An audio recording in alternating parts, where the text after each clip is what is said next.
Bonjour chers camarades boursicoteurs, j'espère que vous allez bien. Trump est-il un agent du chaos? Va-t-il finir par renverser l'économie canadienne? Qui sont les travailleurs à risque et comment peuvent-ils se protéger? C'est ce que j'aborde dans cette vidéo. Mais tout juste avant de commencer, je vous le rappelle, si vous êtes nouveau sur la chaîne ou si vous êtes un habitué et que vous n'êtes toujours pas abonné, c'est le moment de le faire. Simplement, cliquez sur le bouton s'abonner tout juste sous la vidéo. C'est un petit geste, mais qui a une grande influence sur la promotion du travail que je publie gratuitement sur YouTube. Alors, merci à tous ceux qui se sont abonnés. Allons-y tout de suite en regardant ce qui se passe du côté de l'économie canadienne, qui, je dois l'admettre, est en pleine forme. Oui, l'économie canadienne va bien. Bien sûr, l'économie canadienne est soumise ou a au-dessus de sa tête une épée de Damoclès qui est représentée par toutes les menaces tarifaires qui ont été émises par Donald Trump, mais de façon générale, l'économie canadienne va bien et les plus récentes données de l'emploi nous le démontrent. Regardez le taux de chômage au Canada qui est en baisse depuis le mois de novembre dernier et du côté des créations d'emplois, ça va assez bien avec 76 000 nouveaux emplois qui ont été créés au mois de janvier. Alors, on a simplement qu'à aller voir les données de façon un peu plus détaillée et on réalise l'ampleur de la qualité des données qui nous ont été publiées du côté de Statistique Canada. Donc, un troisième mois consécutif de création d'emplois après le mois de novembre, plus 44 000, décembre, plus 91 000 et janvier, plus 76 000. Le taux d'emploi est en hausse lui aussi pour un troisième mois consécutif. Et les créations d'emplois sont majoritairement à temps plein. Lorsqu'on cumule les trois derniers mois, 147 000 emplois créés à temps plein, 64 000 à temps partiel. Donc, je vous parlais du taux d'emploi, le voici. Donc, on a plus de gens dans la population active qui travaillent. C'est une bonne nouvelle et à mon sens, ce n'est pas une coïncidence compte tenu des changements qui ont été faits du côté des politiques migratoires au Canada. Donc, on voit ici le taux d'emploi qui progresse dans tous les secteurs de la population. Taux de chômage, je l'ai mentionné, on recule à 6,6 %. Donc, c'est une bonne nouvelle. On a toujours quand même 1,5 million de chômeurs, ce qui est une hausse de 20 % par rapport à la même période l'an dernier. Donc, une hausse de 251 000 chômeurs. Mais tout de même, on voit que le pourcentage de chômeurs, lui, continue de diminuer. Et le voici, regardez, bien sûr, on a eu une progression assez importante au courant des derniers mois, mais là, ça semble vouloir s'améliorer. Est-ce que c'est temporaire? Est-ce que c'est permanent? Les prochaines données au courant des prochains mois vont nous le dire. Et le taux de chômage diminue dans toutes les classes d'âge, un peu comme le taux d'emploi qui, lui, augmente. Le taux horaire continue, lui, de progresser de 3,5 % et ce, malgré le fait que l'inflation, elle, est assez basse. Donc, c'est bien, on a de la croissance du taux horaire qui est plus élevé que l'inflation, ce qui est bon pour le pouvoir d'achat des travailleurs. Et dans le secteur de la fabrication, regardez ici, progression de l'emploi, 33 000 emplois créés en janvier dans ce secteur. C'est une excellente nouvelle parce que les emplois qui sont créés dans des secteurs majoritairement du privé. Regardez, fabrication, services professionnels, construction. C'est ce qu'on veut voir lorsqu'on reçoit un rapport de création d'emplois. Et là où on veut voir moins de création d'emplois, c'est tout le secteur public. Donc, soins de santé, administration publique, services publics. Donc, on voit qu'il y a moins de création dans ces zones-là. C'est super. Donc, l'économie canadienne va bien du côté de l'emploi de façon générale. On a de bonnes nouvelles. Tout ça n'est pas parfait parce qu'il y a des nuages gris à l'horizon. Et ces nuages gris, vous le savez lesquels que je parle. Bien sûr, je parle de Donald Trump et de sa menace de mettre à exécution donc de nouveaux tarifs sur l'acier et l'aluminium canadien. Bien, pas juste l'aluminium et l'acier canadien, de toutes les importations d'acier et d'aluminium qui vont entrer aux États-Unis. Donc, tarif de 25 % qui entrerait en fonction à partir du 12 mars prochain. Et là, partout dans les médias, on parle de chaos. Donald Trump veut semer le chaos. La théorie du chaos de Donald Trump. Journal de Québec, Donald Trump sème le chaos sans vision. Comme si les médias essayaient de porter un message selon lequel Trump n'aurait pas de raison fondamentale pour laquelle il impose ses tarifs et que son objectif fondamental n'était que de créer du chaos, du désordre, de la confusion générale, comme si c'était l'objectif final de toutes ces décisions, ça me semble un peu déconnecté de la réalité. Lorsqu'on creuse un petit peu, lorsqu'on se penche sur l'individu, sur la façon dont il pense, sur son idéologie, qui d'ailleurs a été discutée sur toutes les tribunes pendant la campagne électorale qui a duré près d'1 an, il y a une logique derrière ces tarifs, derrière ces mesures qui sont prises du côté de la présidence américaine. Et on n'a pas besoin de chercher bien loin. Simplement lire les executive orders qui sont signés par Trump. Donc, je ne sais pas si les médias se penchent là-dessus, si parfois c'est lu par les différents commentateurs médiatiques, mais si vous portez attention à ce genre de documents, bien, vous réalisez c'est quoi l'objectif fondamental de Donald Trump. Puis regardez, on va le lire ensemble, on va l'analyser ensemble pour qu'on puisse comprendre. Donald Trump, je ne suis pas en train de légitimiser ce qu'il fait. J'essaie de comprendre sa pensée. Qu'est-ce qui se passe dans sa tête? Pourquoi veut-il imposer ces tarifs? Quel est son objectif réel? Si ce n'est que de créer le chaos, chose à laquelle je n'adhère pas. En fait, il faut retourner en 2018 où Trump avait déjà introduit des tarifs sur les importations d'aluminium et d'acier de multiples pays. Et l'objectif était de permettre aux États-Unis d'être moins dépendants des importations qui étaient, aux yeux de Donald Trump et de son administration, trop élevées. Donc, il y avait une dépendance trop élevée aux importations, ce qui créait un enjeu de sécurité nationale. Donc, Donald Trump en arrive au constat que malgré les tarifs qui avaient été imposés en 2018, la situation actuelle, les États-Unis sont toujours trop dépendants des importations. Et c'est la raison pour laquelle, et ça a des impacts d'ailleurs, il nous dit qu'il y a 2 alumineries qui ont fermé aux États-Unis. De 2020 à 2024, la production a baissé de 30 %. L'utilisation des fonderies américaines ne sont que de 52 % de la capacité totale.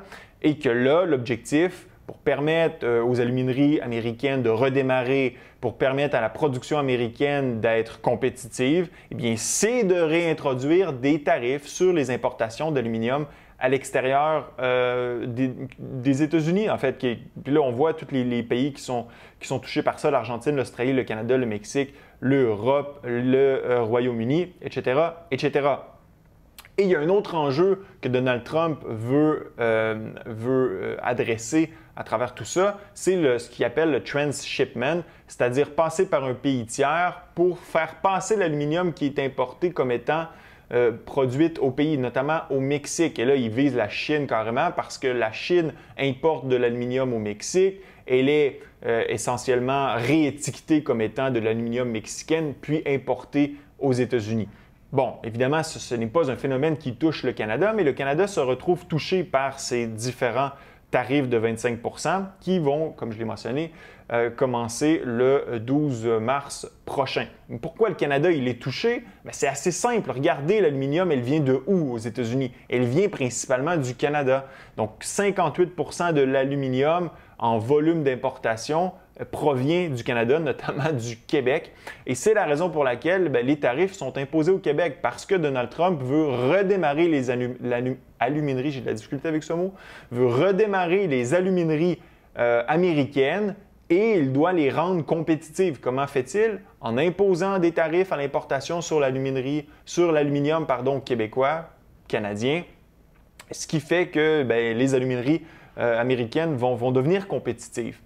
Voilà ce qui se passe et voilà la raison fondamentale. Ce n'est pas de créer du chaos. Donald Trump s'est fait élire sur cette promesse de rendre l'Amérique, rendre la grandeur à l'Amérique et ça fait partie de ça, c'est-à-dire de permettre à l'Amérique d'avoir une base industrielle forte et les aciéries, les alumineries font partie de ça.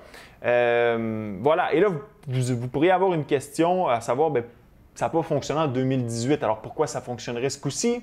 Il faut rappeler qu'en 2018, lorsque Donald Trump a imposé des tarifs de 10 % sur les alumineries canadiennes, mais sur les autres pays aussi, ça n'a duré qu'à peu près 1 an. Alors là, tout va dépendre de combien de temps Donald Trump va maintenir ces tarifs en place. Parce qu'à court terme, c'est clair que tout ça va faire mal aux États-Unis et va faire mal, bien sûr, au Québec, mais dans une moindre mesure, parce que les États-Unis ne seront pas en mesure de se réapprovisionner ailleurs. Ils vont continuer d'acheter de l'aluminium canadien, il n'y a aucun doute là-dessus, à un prix plus élevé. Par contre, tout va dépendre aussi de la réponse de nos politiciens. Regardez ce qui se passe actuellement. Il faut dire que, par exemple, si à partir du 4 mars, parce qu'on se rappelle, là, il n'y a pas juste les tarifs sur l'acier et l'aluminium, il y a les autres tarifs qui pendent au nez du Canada, notamment ceux en lien là, avec la frontière, etc. Donc, si ça revient, tarif de 25 % sur toutes les importations, eh bien, ça s'additionnerait au tarif de 25 % sur l'aluminium. Donc, il y aurait des tarifs de 50 % sur l'aluminium et l'acier, ce qui rendrait, bien évidemment, les Américains beaucoup plus compétitifs par rapport à l'aluminium importé. Et il se trouve que c'est ça l'objectif. Et si en plus, nos gouvernements travaillent contre nos industries, par exemple, comme Legault le suggère, en proposant d'imposer des contre-tarifs sur l'aluminium, donc, par exemple, à l'exportation, c'est un peu ce qu'il parlait, là, donc imposer des tarifs de 25 % à l'exportation, alors là, il pourrait avoir jusqu'à 75 % de tarifs sur l'aluminium québécois, canadien. C'est le coup de mort, finalement, de notre industrie à moyen terme. À court terme, c'est sûr que les Américains vont essayer de se trouver des substituts, redémarrer leurs propres industries, mais éventuellement, quand tout ça va être en marche, et si les tarifs sont maintenus assez longtemps, c'est l'industrie de l'aluminium canadien, de l'acier canadien qui risque de péricliter à vitesse grand V. Donc, c'est sûr qu'il va y avoir des conséquences importantes sur tout ça. Donc, on parle encore de riposte, comme si la riposte était quelque chose d'intelligent pour un petit joueur comme le Canada. Ce ne l'est pas. C'est encore une fois une volonté des politiciens qui ont un certain orgueil, une certaine fierté de faire de la surenchère et d'avoir l'air comme celui qui ne veut pas se faire écraser dans le coin. Mais malheureusement, nous n'avons pas les moyens de gagner une guerre commerciale contre les États-Unis. Je le répète, je l'ai répété à plusieurs reprises dans mes vidéos, et on risque de se faire plus mal qu'autre chose en agissant de la sorte. Chose positive, par contre, regardez ce qui se passe. Les premiers ministres vont se rendre à la Maison-Blanche pour avoir des discussions de haut niveau, évidemment pas avec Donald Trump, mais ça, c'est bien, avoir des discussions, essayer d'influencer différents acteurs économiques américains pour les amener à influencer à leur tour Donald Trump afin qu'il renverse cette décision. C'est la meilleure chose à faire, et ça, j'applaudis finalement cette démarche-là qui est diplomatique, au lieu de se lancer dans une guerre économique qu'à mon sens, on ne peut pas gagner. Donc, voici ce qui se passe du côté de l'économie canadienne, et tout ça peut avoir des conséquences importantes parce que, comme je le mentionnais en début de vidéo, l'économie canadienne va bien au niveau de l'emploi, mais il y a cette épée de Damoclès. Si les tarifs entrent en jeu, regardez là, ce qui est en jeu du côté de l'emploi. Le secteur de la fabrication au complet, essentiellement, qui représente 8,9 % de l'emploi total au Canada. Donc, regardez ce qui est écrit ici. Le secteur compte le plus grand nombre d'emplois qui dépendent de la demande des États-Unis pour les exportations canadiennes, donc le secteur de la fabrication. Environ 641 000 emplois dans la fabrication, donc à peu près 40 % dépendent de la demande des États-Unis pour les exportations canadiennes. Donc, voyez-vous, il y a beaucoup d'emplois qui sont en jeu si ces tarifs venaient à être appliqués, et venait à être appliqué pendant assez longtemps pour permettre aux États-Unis de restructurer leur chaîne d'approvisionnement et de se débarrasser finalement d'une partie des importations canadiennes du côté de l'aluminium et de l'acier. Selon l'enquête de la population active, 1,9 million de personnes étaient en emploi dans le secteur de la fabrication en janvier, ce qui représente 8,9 % de l'emploi total. Donc, c'est vraiment majeur. Et ce sont des emplois qui sont bien payés aussi. Regardez, en janvier 2025, le salaire moyen des employés du secteur privé travaillant dans la fabrication était de 34,80 $, légèrement supérieur à la moyenne de 33,97 $. Les industries de la fabrication automobile sont fortement intégrées aux chaînes d'approvisionnement des États-Unis. Environ 68,3 % des emplois dans ces industries dépendent de la demande des États-Unis pour les exportations canadiennes. Donc, on a l'aluminium, mais on a aussi les voitures. Et là, on nous dit du côté de Statistique Canada, les régions qui sont les où on retrouve le plus de ces emplois-là de fabrication qui dépendent des États-Unis et qui sont le plus à risque de voir des pertes d'emplois si ces tarifs sont finalement imposés au 12 mars ou au 4 mars, ceux qui sont liés à la frontière. Regardez, Toronto, Montréal, la Montérégie. Donc, vous voyez que c'est surtout autour des grandes agglomérations, mais il y a un enjeu. Il y a pratiquement 650 000 emplois canadiens qui sont à risque en raison des tarifs qui pourraient potentiellement être imposés. Bien sûr, si vous travaillez dans l'industrie de la fabrication, bien, si j'avais un conseil à vous donner, malgré le fait que je ne peux pas nécessairement vous donner des conseils financiers, bien, essayez d'avoir un petit peu d'économie de côté là, parce que vos emplois sont présentement à risque, malheureusement. Et ça se peut justement qu'il y ait de grandes perturbations qui amènent une restructuration des différentes chaînes d'approvisionnement pour différents métaux comme l'acier, l'aluminium, mais aussi du côté, par exemple, des chaînes d'approvisionnement automobiles pour ce qui est notamment de l'Ontario. Donc, tout ça m'amène à dire que non, Trump n'est pas chaotique, ce n'est pas une fin en soi. Trump a un objectif, c'est-à-dire de revigorer la capacité industrielle des États-Unis. Et malheureusement, c'est nous, le Canada, qui allons payer pour ça si effectivement il va au bout de son idée. Il y a toujours une lueur d'espoir que la diplomatie fonctionne et on le souhaite. Mais voilà, il faut être prêt à tout et c'est essentiellement vers là où on s'en va actuellement. Donc, ce que je veux savoir dans la zone commentaire, ce que vous pensez de tout ça. Pensez-vous que Trump est chaotique ou s'il a un réel objectif derrière la tête et s'il va aller jusqu'au bout de ses idées? Ce fut un plaisir d'être avec vous. À la prochaine.